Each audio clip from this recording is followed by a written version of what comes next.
So it was when Stone was about three years old.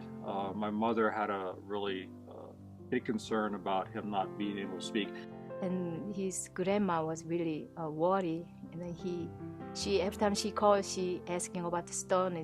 Did he say anything more words instead, mom and dad?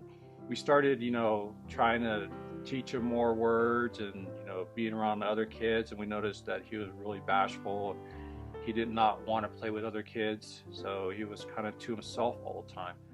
At the time, he has only E4, E5, so we don't make it good money.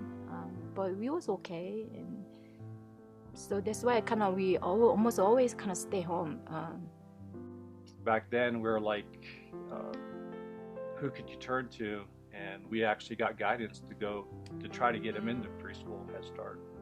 So after Head Start, we noticed a huge improvement with his speaking, his art, his being motor skills, his having friends now, the social interaction, which we really had a huge concern, at first, and we didn't know what to do. But actually, Hannah was actually there all the time, and I remember her being involved. When I was at work, she was actually with kids in Head Start and part of that.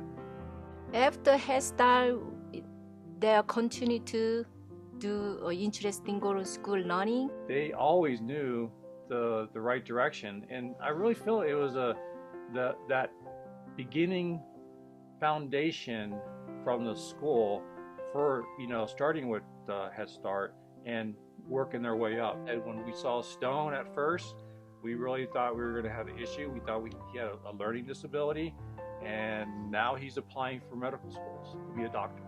So I really think that if the Head Start program wasn't there, that I don't think Stone would probably be where he's at right now. I was really surprised that he did pick the Air Force Academy. He really never had any kind of military background other than seeing me coming home in uniform.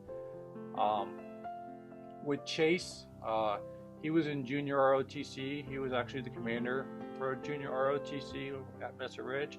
So I kind of knew he wanted to go towards the military side. First, I would want to say if Stone and Chase were sitting here with me today, how much I love them. I want to say to them, I want to thank you that you guys are my son.